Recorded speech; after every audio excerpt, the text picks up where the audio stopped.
You started it? Okay, welcome everybody.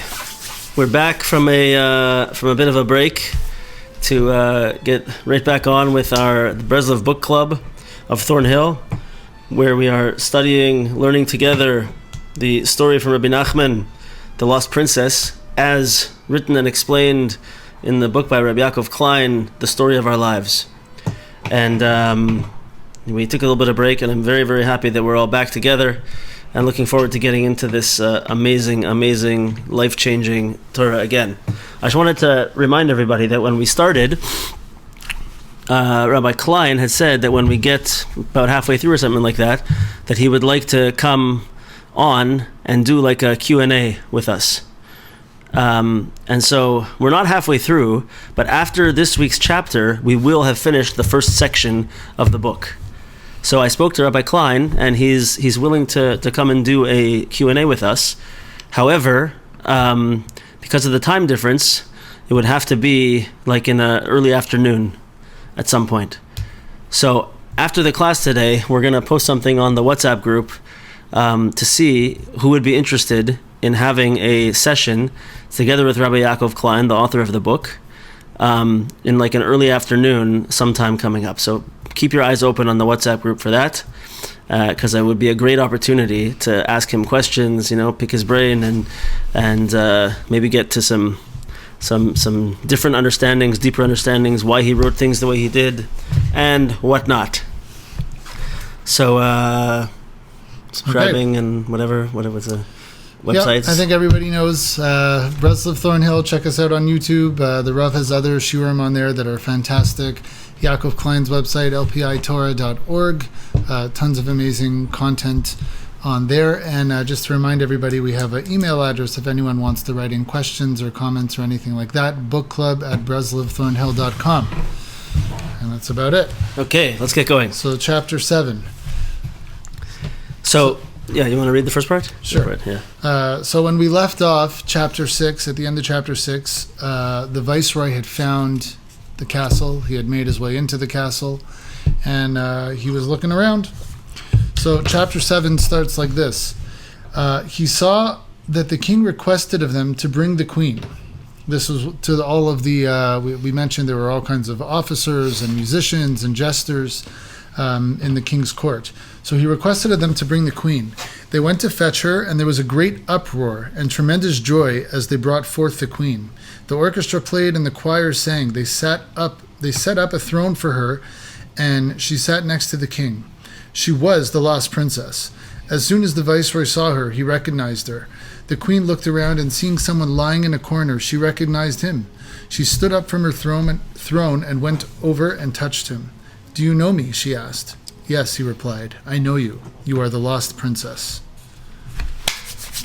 Okay, there's so much awesome stuff in here. It's going to be unbelievable. Yep. Okay, so first thing. The scene is like the opposite of what we would expect. We expect that he's going to find the lost princess who's in the palace of the evil one, essentially.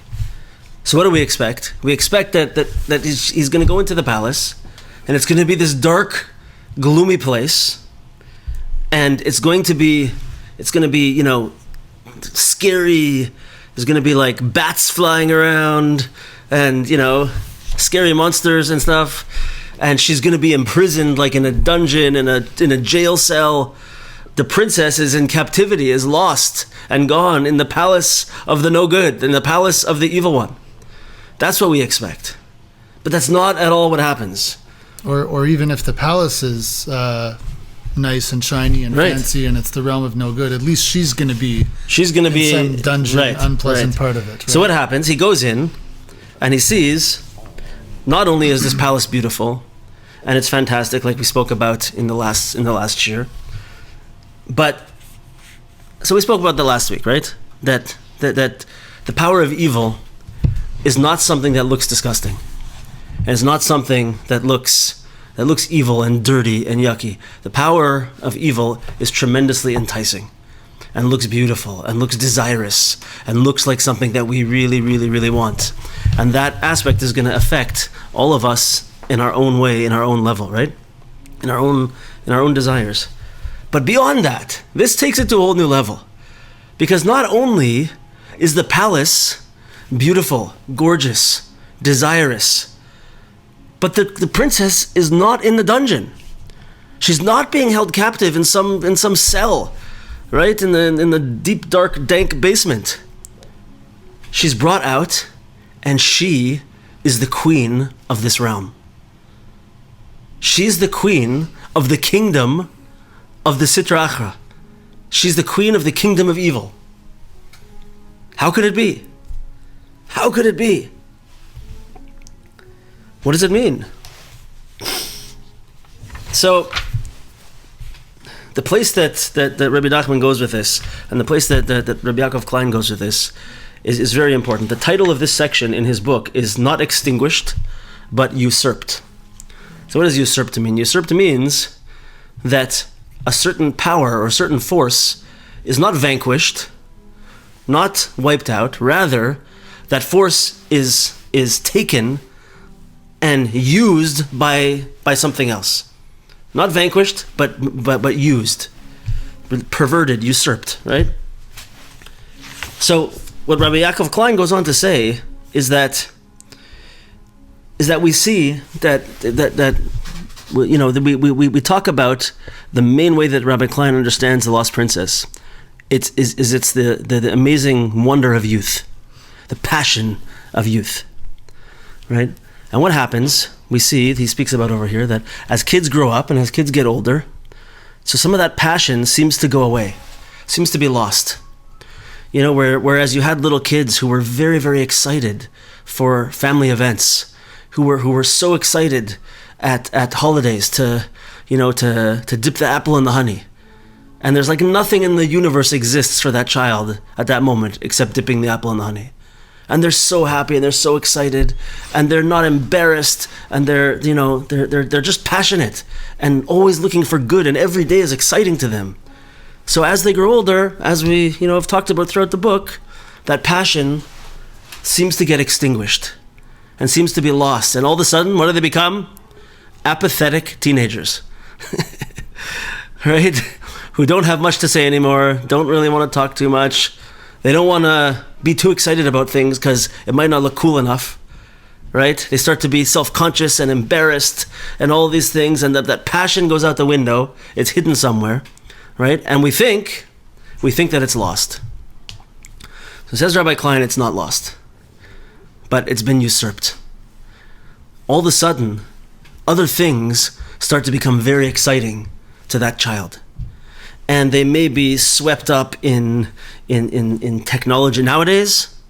Maybe they're swept up in video games or social media or other hobbies, even good hobbies, right? But they become passionate about other things. They may become passionate about their friends, become passionate about their social life, and they throw themselves and their excitement instead of school vacation, Right. Yeah. I mean, back in the day, before we had all of this technology and stuff, right? Teenage kids got very often very deep into music, very passionate about music. Remember those days, guys? When music was exciting because there was no devices in front of us and we had to just sit and listen without anything, no visuals, no nothing, right? So, but they become tremendously passionate about these things. Why? Because a Jew has passion. A Jew has desire. And it's always there. Right? That desire is there and it's going to be there. And it's going to go somewhere. It's going to lead us to some path. But where's it going to take us? That's the question. So I would just say that, hopefully a Jew has desire. Because, it manifests differently in different people, right? So what we're talking about here is contrary to what the initial assumption might have been, that the princess has been once she's gone from the palace of Kedusha from the king, her father, that she may be in this dungeon and just extinguished, and which Rahmana litzlan, there are people who they have no drive, and they just they don't even want to get out of bed. They don't want to face the world. They're not passionate for good things or bad things. and they just don't have it. So, you would think that might be what this looks like when the princess is lost. But what Rabbi Yaakov Klein is telling us here, and what you can see in practice, is like you're saying, Rav Gisselson, it's just that we're passionate for different things. We lose our passion for holy spiritual things, and we become passionate for physical, maybe instant gratification kind of things, and lose the big picture. Right. So I had the schus of going to a yeshiva called Neve Tzion, which, if anyone's familiar with it, it's a yeshiva for boys who grew up in the system, let's call it, and it didn't work out so well for them, and they went off the derech, and their princess was lost, and they became passionate about other things. So my Rosh Yeshiva there, Reb Chaim Blumenfeld, Shlita, he's a tremendous educator. He's been in chinuch for 40 or 50 years, 40 years just at Neve, I believe, at this point. The boys that come through there were off the derech boys whose princess was lost, and he's seen a lot over the years. And I've had conversations with him about this. He said very clearly, when a boy comes into his yeshiva, or there's a group, a year that comes in, and they're crazy. They're crazy in a bad way, right? They're not interested. They're not holding by learning at this point. They're not holding by getting up and davening or anything like that. These are people who the princess is lost, but they're crazy. Let's just, without getting into too much detail, they're really into partying, right? They're up all night doing all kinds of things.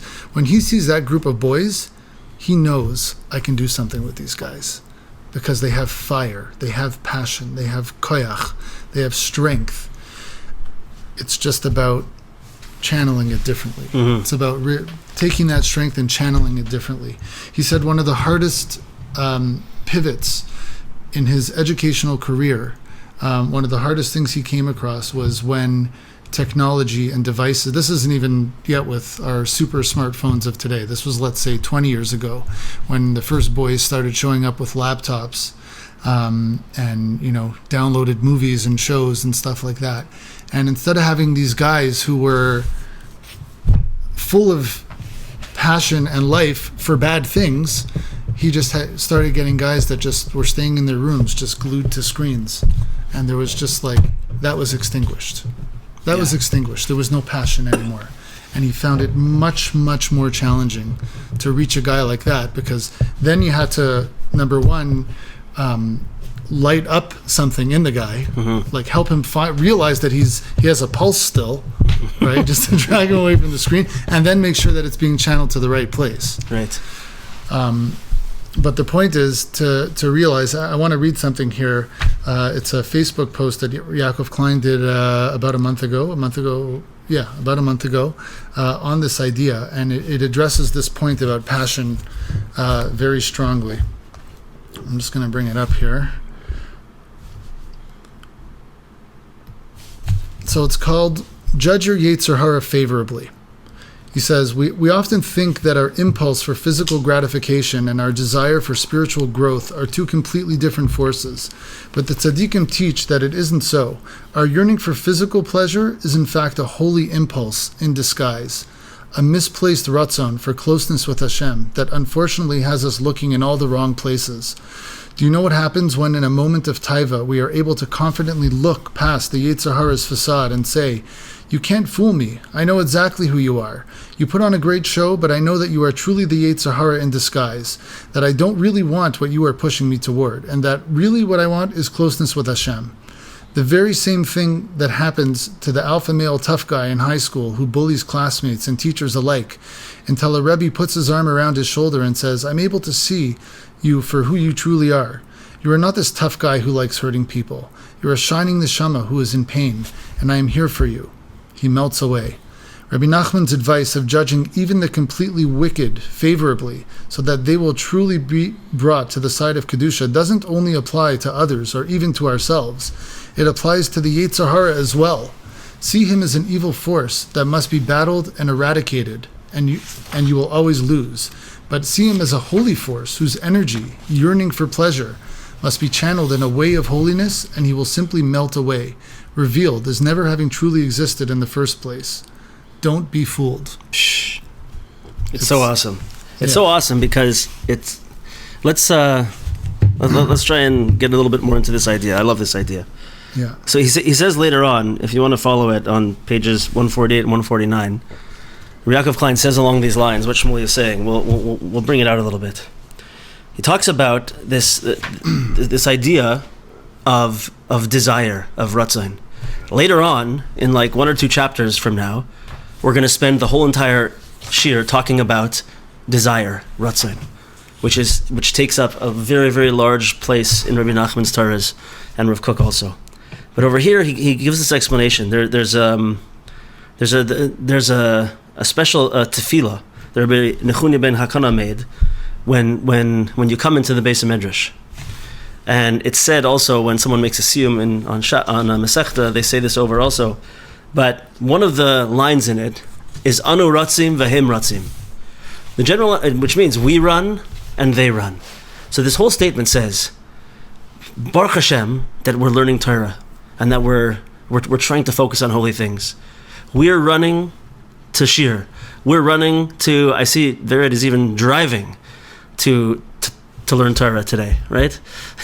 We're running to learn Torah. We're running mamish to get into it, and they're running to the clubs. They're running to the pubs, to the who knows what, right? Those people, right? We are, and so what does he say though? He says like this, unbelievable. Anu ratzim v'hem ratzim means that we both have a drive. It's coming from the same place. We have a desire, we have a drive. Everyone in the world who feels like something's missing, who's looking for something, who's going towards something, realizes that something's not right. Something's missing. I gotta get something else out of life right now. You know? And such people are passionate, and they're looking for things. So they're going out and finding stuff. Baruch Hashem, we're trying to find it in a holy place. Right? But it's the same drive. So, you know, this comes up in this beautiful idea we talk about sometimes. Rav Kook talks about this concept.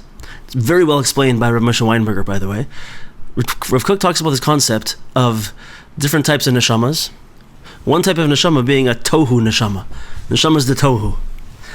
And tohu means, in the beginning of creation, before everything was created and built in a mesudar dika way, in an ordered, fashioned way, it was just chaos, right? Total chaos. And it kind of has a connotation of destroying. So neshamas detoihu are people that are in the world that they don't really fit so well into the world. They can't be on a schedule. They can't be ordered. And they look at the world and they're never happy. They're always argumentative about what's going on. They don't fit well into seder, into schedules structure. And order and structure, right? So you might think, these are nebush and neshamas, right? They're no good. But really, in the deeper Torah, it comes out that really they're very, very high neshamas. And they have such passion that they look at the world, listen to this, they look around at the world and they know that it's supposed to be better. They know that it's not the way that it's supposed to be. It's not the way it's supposed to be. Something's wrong. And their toihu roots make them want to destroy the whole world and start over again.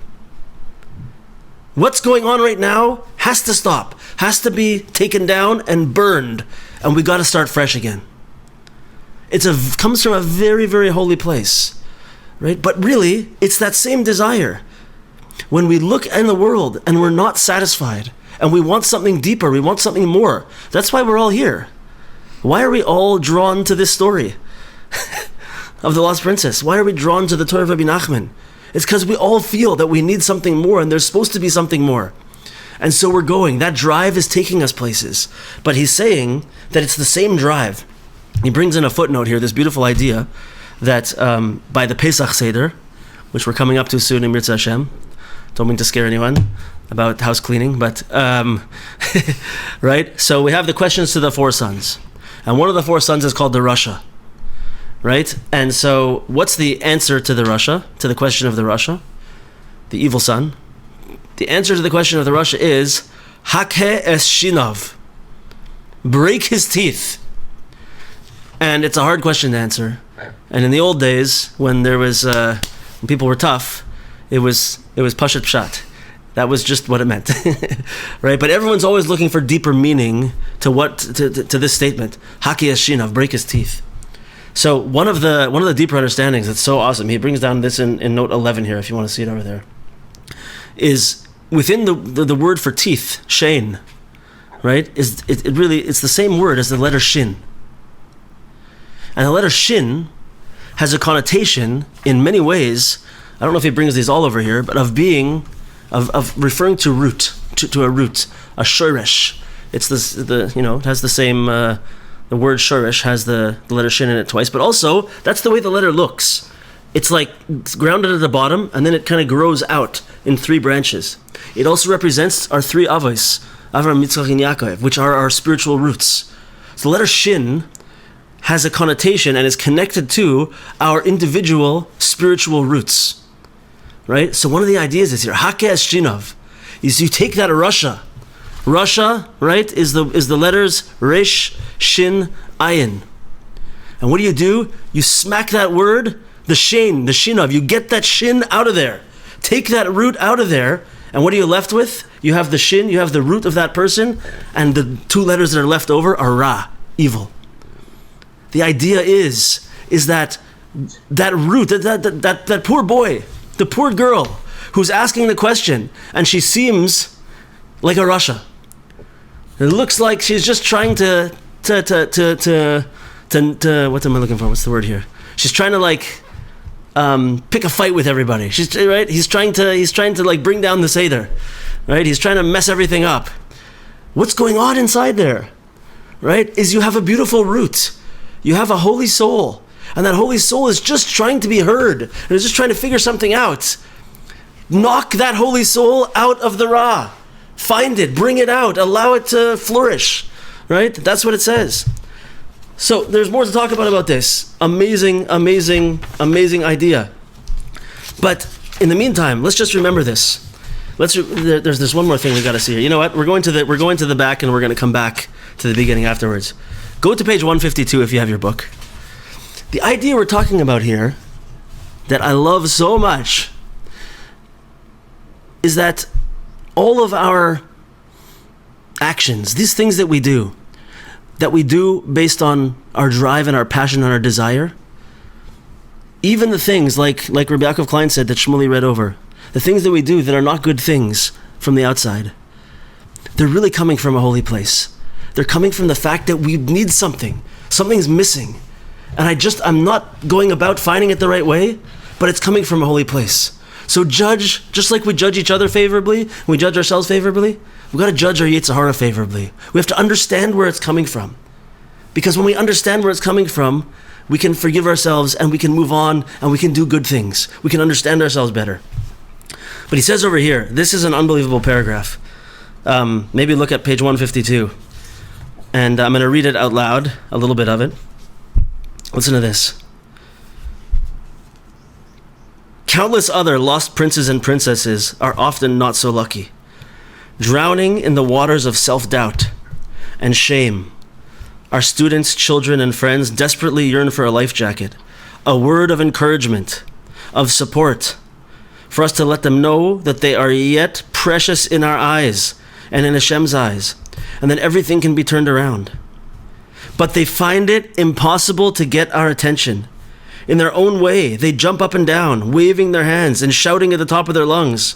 The princess within their soul is tapping us on the shoulder, but we feel nothing at all, because we insist on looking at them in a shallow manner. If we would be able to recognize the diamonds hidden below the garbage heap, the holy yearning peeking out from behind the mask of lowliness and spiritual rot, we would immediately pick up on the silent cry, the unasked question of, am I still holy? So can you imagine? Look at a child who misbehaves. Look at our sons and daughters who are acting out, who are doing things that we don't like. And what if we look a little bit below the surface? They're crying out to be heard, to be seen, right? To express themselves from their essence. And what if we chose to look at them and to cast aside our negative feelings, to cast aside the years of built up negativity in that relationship, and we just started to look at them as a child, as a little child, as a little neshama, and try to understand where they're coming from and where that desire is coming from, where that behavior is coming from, right? I know that we all struggle with something in our lives, some behavior that we're not proud of, some things that we do that we don't like, right? But we never are happy with it, right? We're never proud of it. We don't like it that we behave in this way. We want to change, but for whatever reason, we just can't do it, right? We don't want it. We know we don't want it. He brings also this beautiful. I'm speaking a lot. I'm sorry, Shmuley. I'm sure you have a lot to say. But there's he brings a story from the Breslov Rebbe, right? The Breslov Rebbe, everybody knows, is like the protector of the Jewish people, the defender of the Jewish people, right? So the story that he brings says that the Breslov, one Erev Yom Kippur, he went up to the upper realms, and the first thing he saw was all these beautiful, white, clean angels that were created from the mitzvahs that the Jews were doing of his town. Some of them were perfect, but some of them were like not healthy, were kind of deformed. And it's because sometimes when we do a mitzvah, if we do it with a full heart and we do it with all of our essence, so it creates an angel. Our mitzvah, every time we do a mitzvah, it creates an angel. And if we do it in this way, the angel is white and clean and healthy, right? And strong. But if we do it and we do the mitzvah, but really we have other things in our mind, and maybe we're doing it a little bit because we want people to see how awesome we are at doing this mitzvah, and maybe there's ego involved, maybe there's other stuff involved, right? Authority involved. So then we still do a mitzvah and we create an angel. But the angel is sick.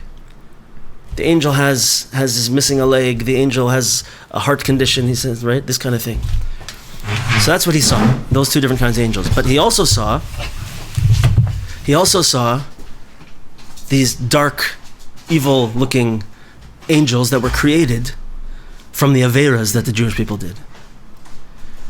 But these angels that were created from the averas, from the sins, they were all sickly. There was something wrong with them all. They were all crippled or missing limbs or whatever. So he came back down and he told his Talmidim what he saw. And he said to them, the lesson of this that I saw is that you see that Jews do a mitzvah with a full heart, and it creates these beautiful, perfect angels. And sometimes they do a mitzvah with not a full heart, and it creates angels that are a little bit sick. But when a Jew does an Aveira, it's never, ever with a full heart. A Jew never, ever does a sin with all their heart. It's always the angel that's created is always broken and it's always missing a limb. Why? Because we know, I'm saying, look into ourselves, think. If ever I'm doing something that I'm not happy with, if I'm behaving in a way that if I'm doing things that I don't want to do, I'm never doing it with a full heart. I always don't want to do it. I always want to be a holy person. I always want to be doing good and bringing positivity in the world and doing mitzvahs and connecting to people and relationships and all these things. That's what I want. And if I happen to stray the other way, if my desire gets usurped onto the other side, it's not with a full heart that I go there. Right? So we have to look at ourselves, this Vord is saying, and we have to judge ourselves favorably, we have to judge those around us favorably, and we have to judge even our Yetzer Hara favorably, and know that it's where it's coming from. What an unbelievable idea, right? Thumbs up? Yeah? Love it. So I think it's important to take from this that to realize, maybe sometimes the reason why whether it's about how we judge ourselves and look at our own path forward or our children or anyone else in our lives, in our sphere of influence, let's talk about ourselves. I'll talk about myself. If I say, you know what, I could never be, such and such a righteous person who's who's doing this, who's learning 6 hours a day and spending all my free time in that, and really channeling myself to things that are holy. And I say, you know what? Who am I kidding? I know what I desire. I know what I know I'd much rather waste my time doing A, B, or C, or following this taiva or that taiva. I'm not a person who could ever enter into the realm of holiness in that way. To that, and each person on their own level, right? Everybody just wherever you are, you're thinking about the level ahead of you or two. You're thinking I could never get there because I know myself, right? It's been a long journey to get where I am, but I can't go further because of these other desires that I have. That should never be something that deters us from looking for growth. And in fact, the opposite. We should realize that we have more strength to give. If you have desire, if you have passion for whatever it is, know that it can be redirected, right? Rabbi Nachman, I think he says that about a person's thoughts are like a horse, right? And you have to be able to, with the reins, you can control where they go, right? In another place he says, it's not quite related to this idea, but he says that if a person's dealing with thoughts that they don't want to be having, they know are improper thoughts, he gives a very simple solution. Think about something else. He says a person cannot hold two thoughts in their head at the same time. So it's a little bit different. That's more on the when it comes to thoughts. But it's the same thing. If a person's faced with a desire that they feel is an unholy desire, to know that the desire itself is a positive thing, and you just need to sort of be able to point it out, understand what it is, say, Yetzer Hara, I'm not following for what you're pushing. I'm not going to use my passion here. I'm going to use it over here instead. Right? One of the things that stood out to me is when the queen is brought in, and it says, and they bring a chair for her. Right? It's like, where's this queen going to sit down? Where's her place? Right? It can be anywhere. It could be next to the king of the Malchus de Sitra Achra, or it could be placed in the Malchus de Kedusha also. If I'm not feeling passion to go and sit and learn right now, or to do a Breslov book club, or whatever, it's because my passion is probably being redirected to other places. Mm-hmm. But I have the fuel, and I know where it's supposed to go. It's just about getting on the... Just got to put it in the right place. Channeling it right. Right. Yeah. Awesome. Okay, so let's go back. Let's go back in time now to page 146, if you're following along. And we'll start to look at this other aspect of this chapter, which is, once again, this is awesome stuff. Should we talk about the Kabbalah Shabbos thing? Hold on. Okay. This is because you're going ahead of that. So over here, there's he calls it 3 essential recognitions. So this is the main part of the story that we're talking about right now, right? Which is that the Viceroy is in there, and they bring out the princess. So what happens is, first, the princess is brought in, and she notices the Viceroy lying in the corner. And she recognizes him. She sees who he is, and she goes over to him. And the way that Rabbi Klein explains it is that she sees that despite the fact that this person has been traveling around for years and has been through the desert and the fields and the forest over and over again, and maybe his clothing is worn, and she can see in this person a certain type of dignity, a certain type of righteousness that never leaves this person. This is a holy person. She recognizes him. That's the first recognition. And in this recognition, maybe it's the second one, we'll see. But in this recognition, we have to ask the question. And the Breslov Mashbiim ask this: why doesn't anyone else pay attention to him? No one else sees him. He goes in, the guards don't stop him. Right? He goes in, he's eating the food, he's basically crashing the party. He goes in, he's eating the food, he curls up and is lying down in the corner of a palace of a king, and nobody says anything to him. The princess comes in, and right away she sees him. Like, what's going on? Very simple idea over here, but that has such deep roots. Very simply, certain people are not interested in what's happening if it's not about them. Certain people are not interested in looking to other people to see what's going on with others, to focus their energy outward, maybe in a kind way, maybe in a looking to make sure everyone's okay, looking to see if I can help, looking to see what I can do for others, right? This is the energy of the Malchus de Sitra Achra, is I'm only inward focused. I'm only interested in myself, to the extent that someone can be walking through walking through the palace and nobody even notices them. I'm going to say a very, very short story. I've said to a few people here, I don't know if everyone's heard it, but you've heard it for sure. It's about my very holy friend, Reb Zale Newman, which some of you know. Very special Jew. And so he runs by the village shul here in Toronto, which is a kiruv shul. It's a Esha Torah shul. He runs a high holiday program there. And so during the high holidays, all kinds of different people come in, maybe who are not there during the year. And so he saw, people come in and he goes and talks to them. So one year, a guy comes into the shul, and so Zale, he's an awesome person, by the way, a fantastic person. He goes up to them and introduces himself. "So, my name's Zale. Good yontif. Very nice to meet you. What's your name? What do you do?" So this person says to him, I've been to many, many other shuls over the last couple of years.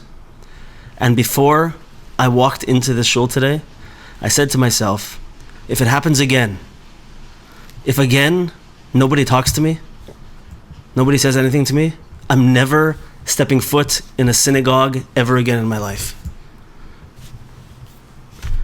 Baruch Hashem, for people like Zale Newman, that he came in and met such a person, came into such a place where a person is welcomed and where people are not behaving like the Malchus de Sitra Achra. But unfortunately, there's plenty of places like this where you can walk in and nobody is interested in talking to you. Nobody is interested in, they're wrapped up in their own worlds. This is not the midah of a Jew. This is not the midas that we got from Avram Avinu. Right? So this is one aspect that we see from this interaction and this recognition.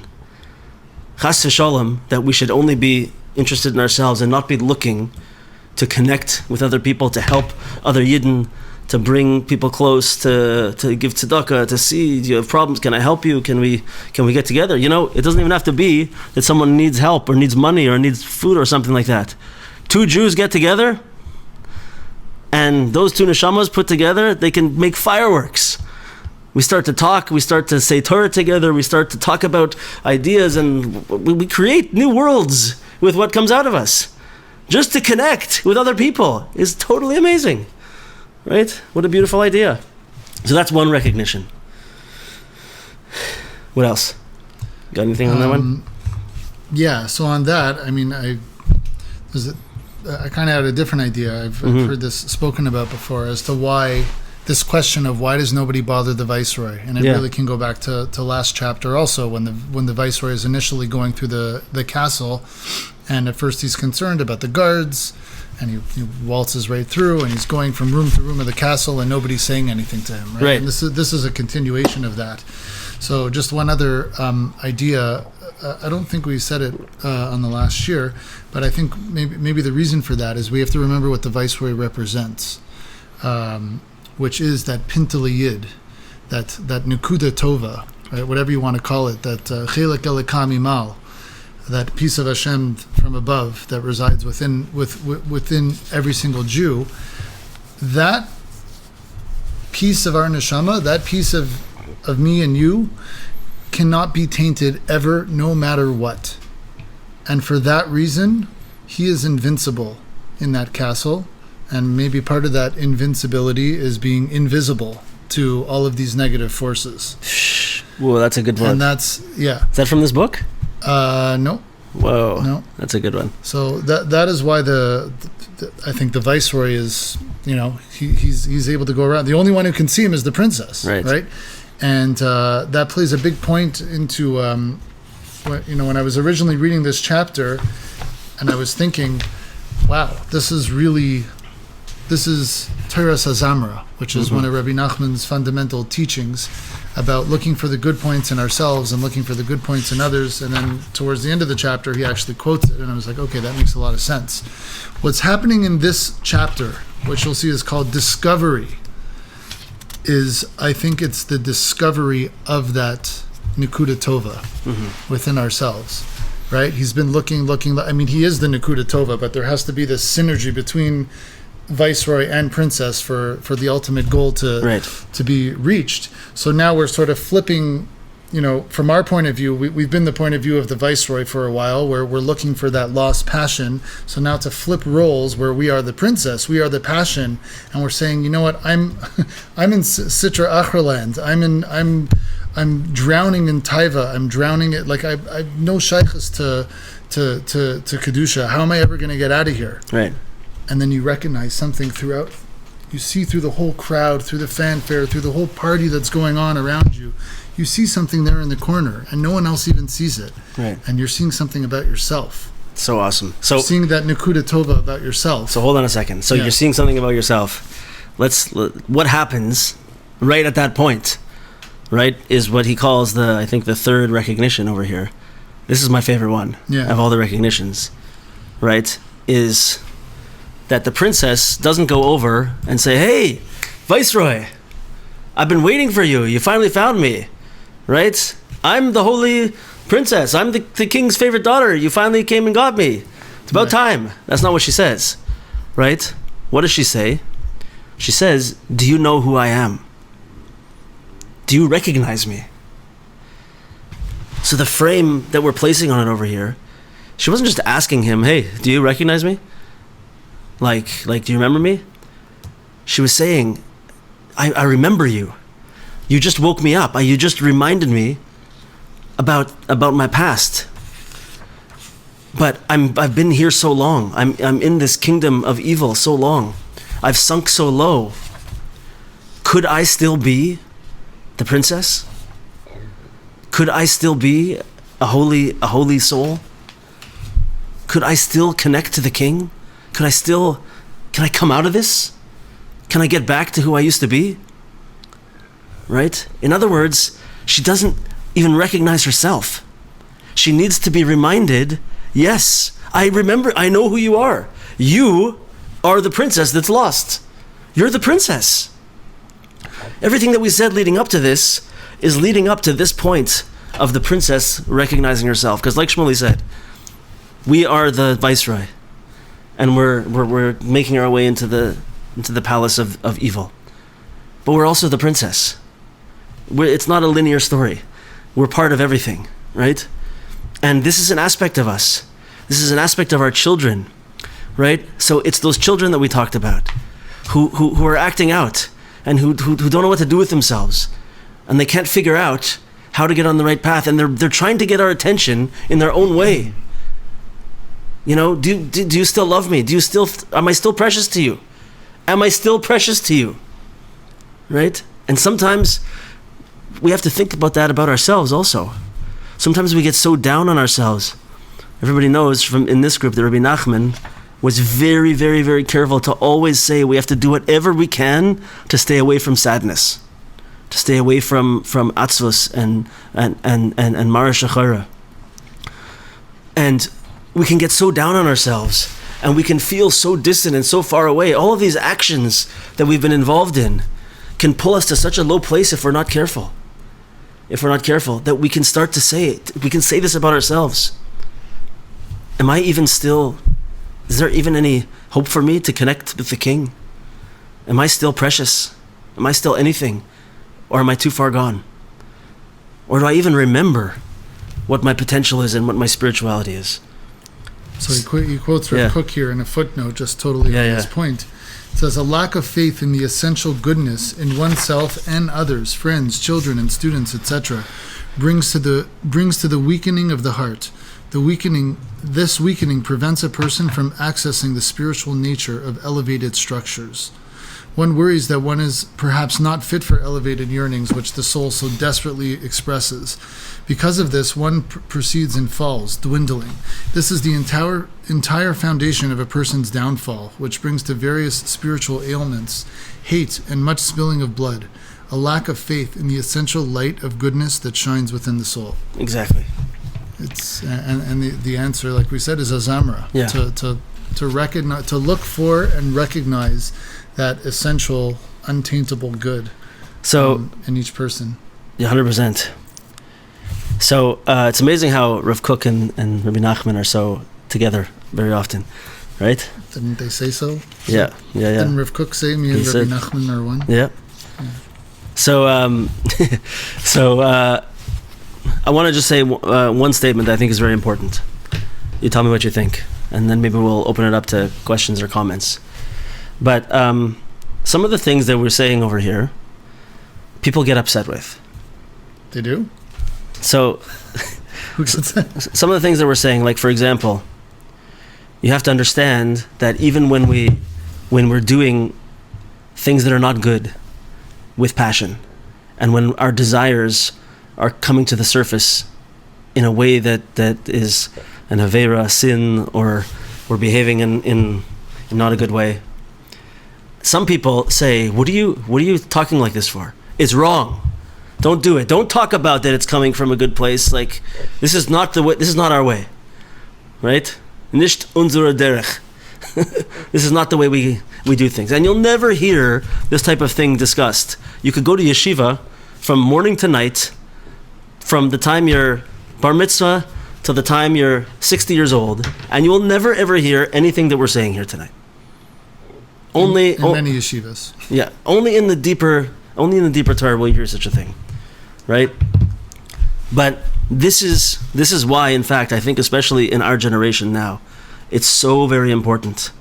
I just heard on the radio today, actually, that in Canada, I don't know if it's the same, it's probably the same in other places, that 1 in 4 people is seeking out help for mental illness.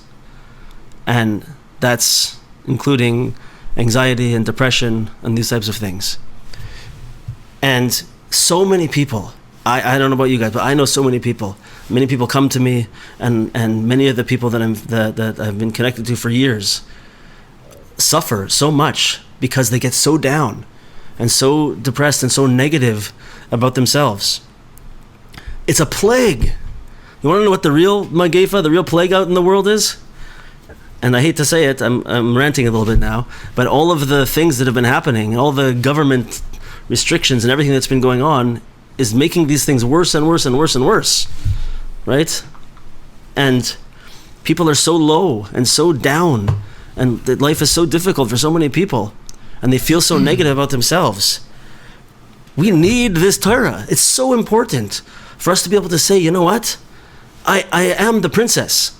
I'm the prince, maybe, but right? I'm deep down inside. I'm a holy soul. I'm come from royalty, and like Shmuel said, my essence is pure, and all I want to do is be a force of channeling that purity and that goodness into the world, bringing light of Elokus into the world. I want to do this. And for me to understand and realize that those desires that are coming up and going in a way that I'm not proud of, they're coming from a good place. They're coming from a place where I want to be better. I want to be connected. I want more. And so I'm behaving in this way. When I start to understand myself a little bit, then I can have that conversation that Shmuley gave over from Yaakov Klein. And I can say, you know what?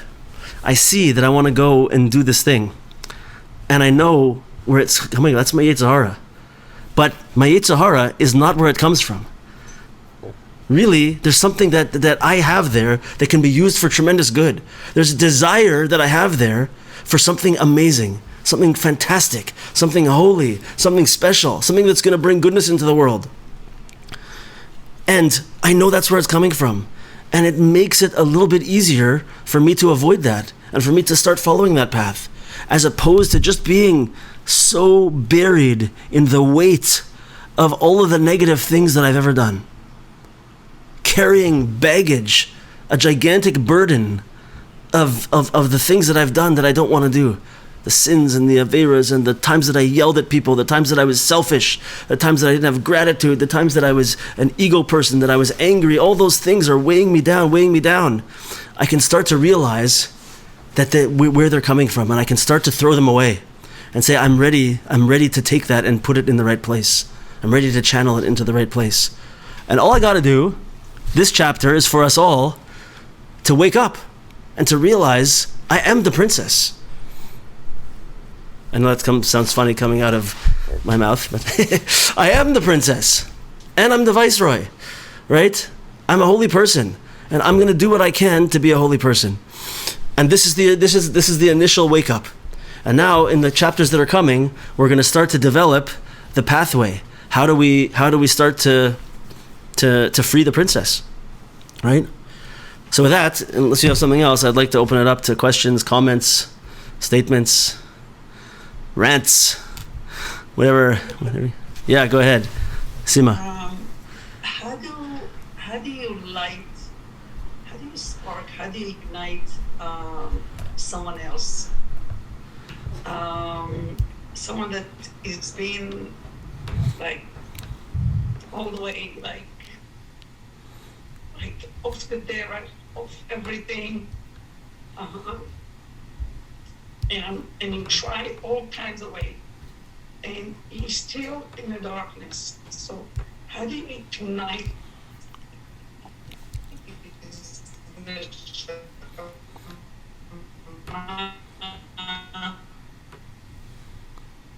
Yeah, I think it broke up a little bit there, Sima, but I think I understand what you're saying. That's my son I'm talking about. Yeah. So I have two important things to say, and a few of the people on this group, by the way, have dealt with and are dealing with a similar difficulty. And there's two important things, very, very, very important things, that a person always has to know. The first is that sometimes we think that our children are just 100% our responsibility, and that we have to fix them, and we have to, and it's in our control. And if there is something wrong with them, then I must be doing something wrong. So what do I do to fix it? One super duper important thing that we have to know is that our children are people also. And they have a soul also. And you know what? They're also on a journey. They're on their own journey. They're their own person. And in their journey, they're just like us. I don't know about you, but I've been through tremendous ups and downs in my life. I've been to all kinds of crazy places in my life. And most people that I know go through very serious difficulties. And they go down, and then they come back up, and they go down.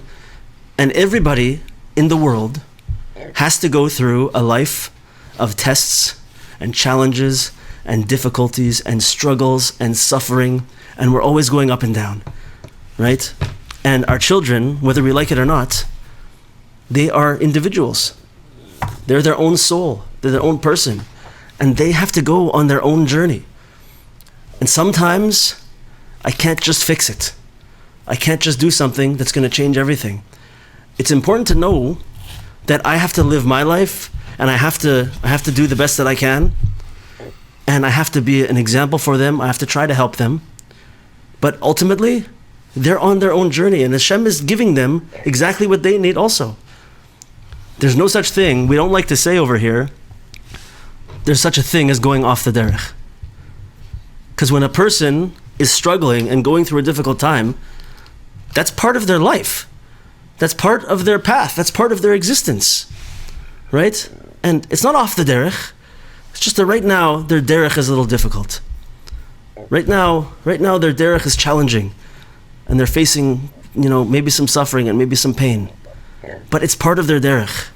So, often I like to say to people that sometimes in these realms, the best thing that we can do is to become a really, really great example of someone who lives with emunah and who is confident and calm and happy and caring about other people.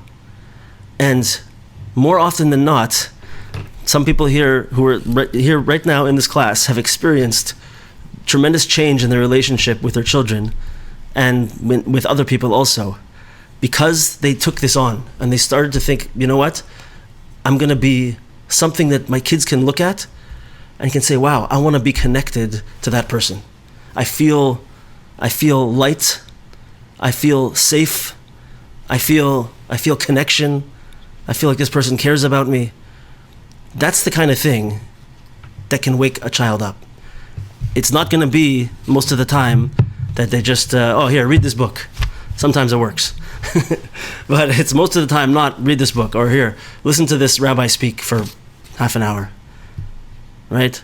But especially with a mother and child, when a child is able to see something special coming from that mother, and that they have grown, and that they've changed, and that they're on their way up, and there's light coming from them, there's love coming from them, safety and acceptance and holiness, that really has an effect on a child. But the child is their own person. They have to go on their own path also, right? Yes. You hear what I'm saying? Thank you.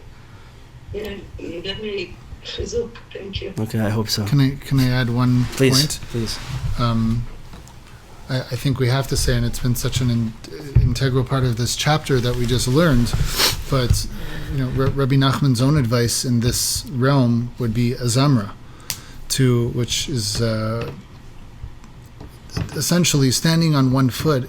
It's Rabbi Nachman says, when a person sees only the good points in somebody else, even if they look like there's someone who is a Rasha Gumur, an evil person, and I don't know your son, I'm sure he's not a Rasha Gumur, but he says even a Rasha Gumur, if a person strives to look only at the good points of that person, to search them out and find them, then that person themselves, without even saying anything to them, will feel that, and those good points, that Nekuda Tova that we were talking about, is going to be awakened inside of them, and it's going to grow, and they're going to feel feelings of tshuva. So, for someone whose princess is lost and whose viceroy has not been recognized yet, we have to recognize and point out the viceroy in them, right? We can do that ourselves. I know, like with myself, I'm a relatively young father, I think, young parent in this group, but still, there's no question Calling me old. If and when older, wiser, if I have negative feelings about one of my children, whether I say it or not, they just feel it. Right? If you look at any person and you just have negative thoughts to them, even if you have this fake smile on your face, most people can perceive that. And also the other way around. More importantly, the other way around. If you're just really striving to see the good in a person, and you're expressing your love to them in, even verbally and emotionally, it goes a long way, right? Because then they don't think, if they're already feeling bad about themselves, right, and then they can pick up that other people also think, he's a lost cause, even if he's not hearing the words. You know what other people think of you. Yeah. It just validates what they're thinking about themselves. Yep, I'm a lost cause and everybody knows it. Yeah. Right? But if people see me, as I'm underachieving right now, but they see me as somebody really, really good, it's going to maybe motivate me to live up to what I know my potential is. Anyone else? Comments? Statements? Vered has her Vered has her yellow virtual hand up. virtual hand up. Yeah. Hi everyone. So you can put my hand down if you want. Can I? I had a question about what you said earlier about judging the Yetzer Hara, favorably. And can you clarify what that means? Is it within us or is it something external? Like, how are we supposed to do that?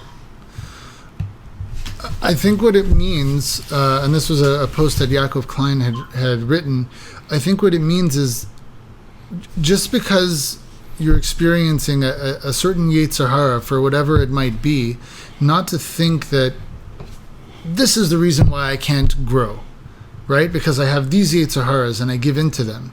Judging it favorably means to recognize that, number one, that at least I have passion for something, and it just needs to be diverted to something else. But I have passion, I have desire, right? The root of that desire, there's a part 2 of that post that we didn't read, but it essentially says that when we have what we think is desire for physical pleasure, for physical expressions of pleasure or going after pleasure, what it really is a desire for expression of creativity.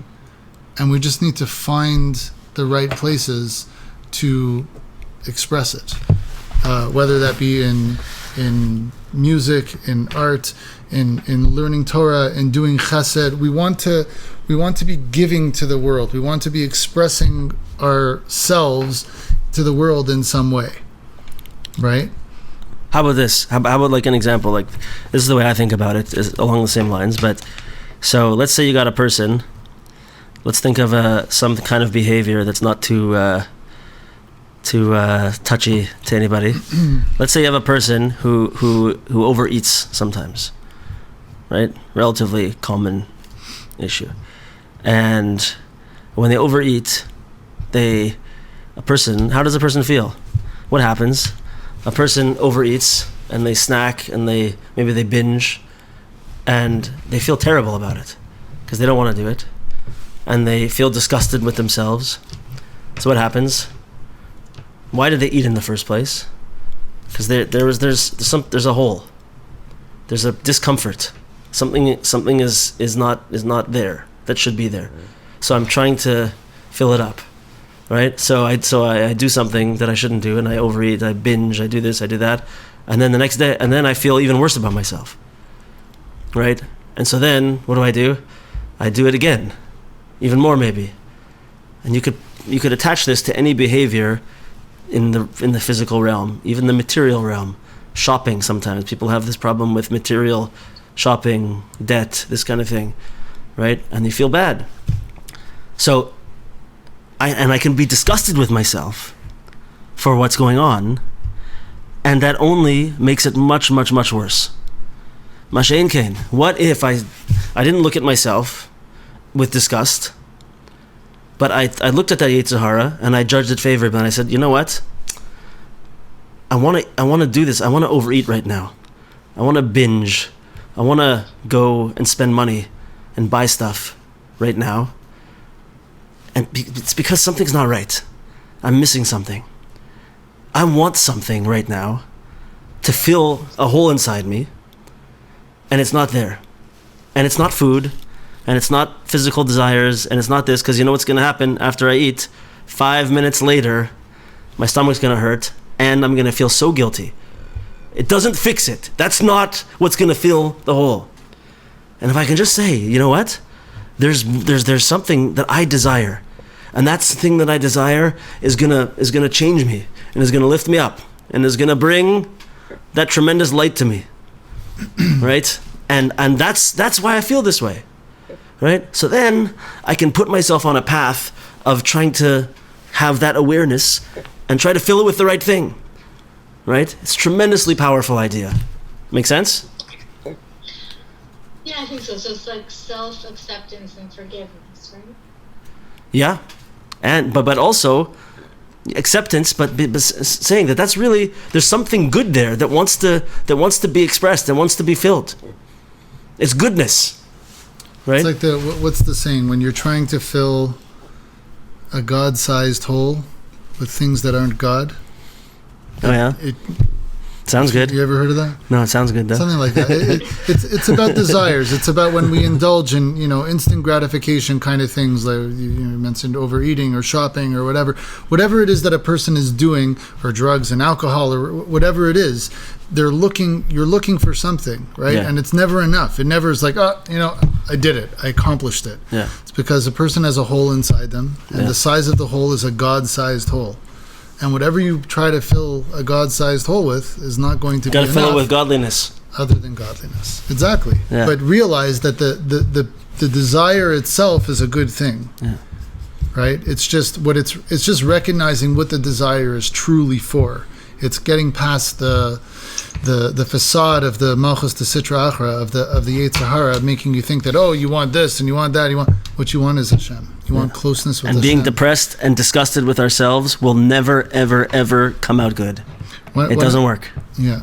One of the things we didn't really discuss, that this chapter does talk about is the point of the Malchus de Sitra Achra, why it's there, and that it's literally a necessary evil that needs to be there. The princess has to have at least knowledge about it, in order so that when we do choose good, that it actually means something. Mm-hmm. Right? You can't really desire something that you don't know any other way. This will help there.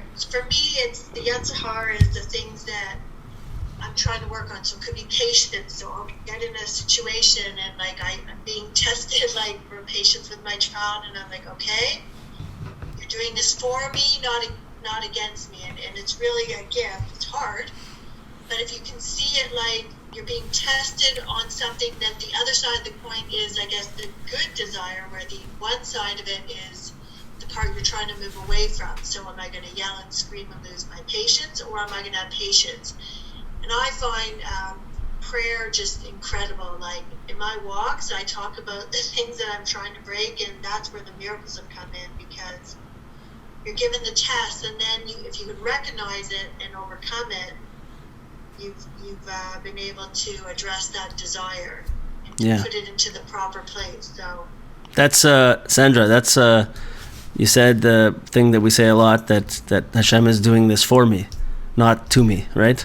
It's once again, it's that Geula mindset versus Galus mindset. Right? Like this is an opportunity, not a what's it called? Punishment. Yes, exactly. It's right. It's not a failure. It's an opportunity to learn. Right? It's not Hashem is doing this against me or to me. He's doing it for me, to help me. Right? All these things. This exact point is another place where we can see this concept of a Geula attitude versus a Galus attitude. Right? So is this Yetzer Hara that I have?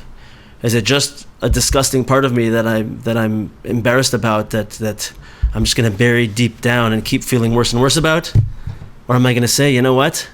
I'm passionate and I'm looking for something, and I'm going to do my best to channel that the right way and try to find it. Try to find godliness. Try to find holiness. Right? Am I disgusting, or am I a searcher? Which do we want to be? Right? Which way will we be more successful if we think of ourselves in that way? Right? And everybody who's here, for sure, is a searcher. Is like there's a word that people use nowadays to describe people who are interested in growing, interested in trying to come close to Hashem, to become holy, to connect to people. They're called mevakshim. Right? Mevakshim in Hebrew means people who are looking, searching. Right? And everybody who's here, who comes every week, right, even after we have a 3-4 week break, everybody's back. Everybody's ready to go. We're looking, we're searching, right? That's because that's who we are. And then the rest of the week, if we're doing whatever we're doing and we just have to remember, this is who we really are. And this is how we really fill up those holes and inspire ourselves and help ourselves to achieve good things in the world.